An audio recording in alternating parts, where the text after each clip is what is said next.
Hey guys and dolls, it's me, Tatyana, and I'm back for another week of an entertainment news roundup for Media Girl. But this week I'm going to keep it strictly local.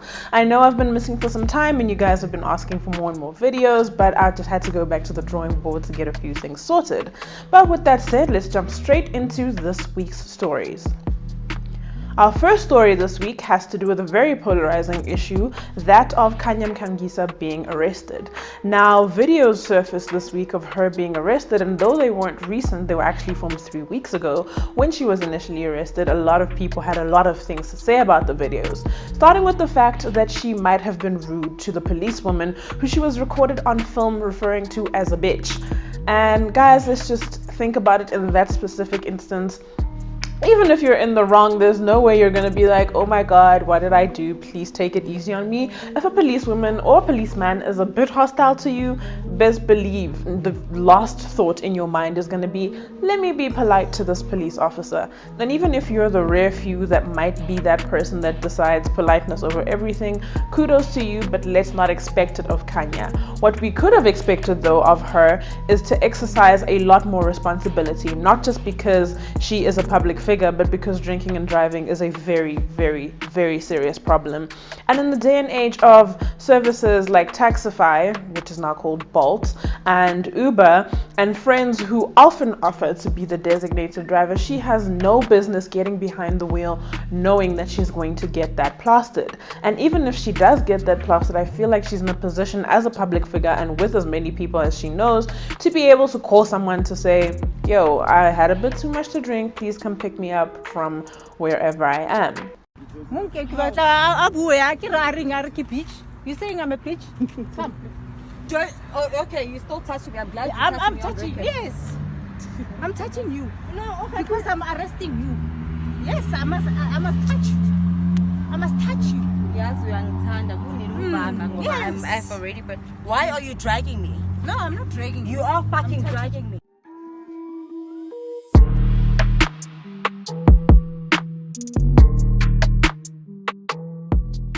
But I just feel like keep the same energy. Treat me like how you're treating everyone else. So what would you like to see happen going forward? I haven't even thought that far. I'm so humiliated. I'm so humiliated.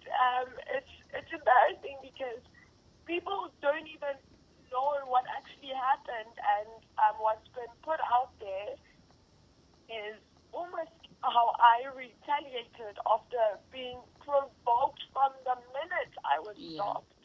Another thing that people got talking about is the fact that she might have a problem, seeing as this is the second time this year that she's been arrested for drunken driving or getting behind the wheel intoxicated and related offenses. 2 times doesn't make a problem unless the people in her life know something. She just had the unfortunate misfortune of something happening to her in a public space for us to know enough about it. There are lots of people who get arrested for drunken driving that we have no idea of and we can't intervene. What her story that allows us to do though is have a public conversation on this and decide that we would like to do better or be better as a society.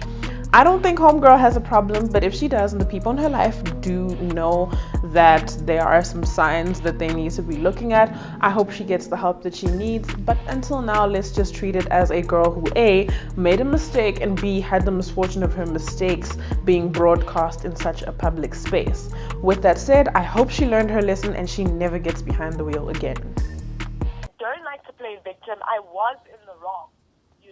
I mean, no one should ever be driving under the influence for whatever reason. Even if you feel like, okay, it's just up the road, or I'm just quickly dropping someone off, it just shouldn't happen. I acknowledge. I think for me, that's actually what hurts the most is that, like, I'm shown to be this bad girl who is just, like, not taking accountability for her actions. It's just horrible. I think no one actually even wants to be talked about all day on Sunday Twitter, for one. And then secondly, to be shown in that light when you've worked for years to not even be that person, and you have people like, oh, so all along for all these years, it's just been an act that, no, she's not like that. People don't know how this woman tortured me before I even got out my car. My next story is actually my favorite story to have heard in recent weeks, and that is the fact that our girl Zodwa Wabantu will be getting married soon. She'll be getting married to her little young boyfriend Linda, who she's been dating for about a year or two, and she recently got down on one knee at Eyadini to propose to him.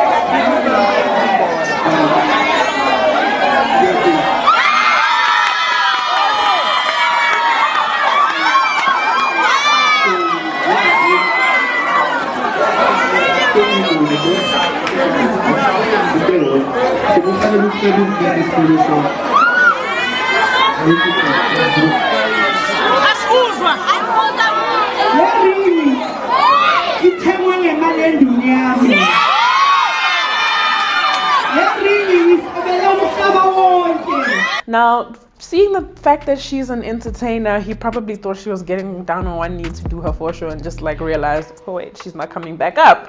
But homegirl pulled out a ring, and a combination of rings between his and hers, she paid over 60K for them. I stan. But what makes me stan even more is the fact that she expressed a wish. I'm not sure if she really did or if this is just a rumor, you guys are joking, but she reportedly expressed a wish to send her uncles in the delegation to go to homeboy's crib to negotiate lobola, because she's the one that's proposing and she's like the breadwinner in the relationship. And I think that's pretty cool. A lot of people have taken offense to that and think it's like spitting in the face of tradition and all that jazz.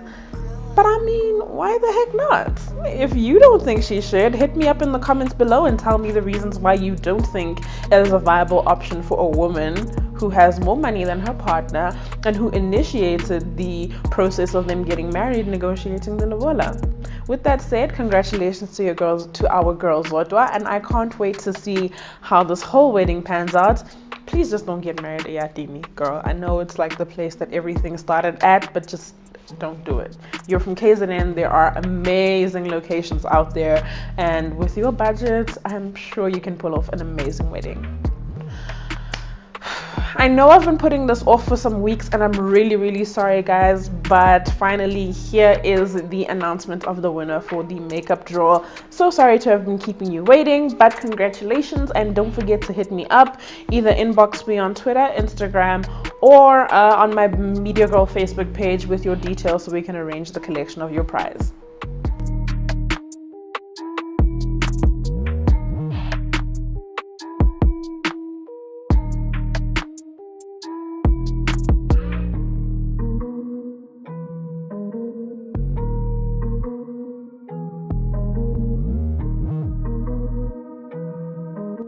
With that said, thanks for joining me guys and dolls. Please be sure to like my Facebook page at Media Girl Chronicles and follow me on Twitter and Instagram at MediaGirl_ZA, and don't forget to subscribe and let your friends know about my channel. Thank you.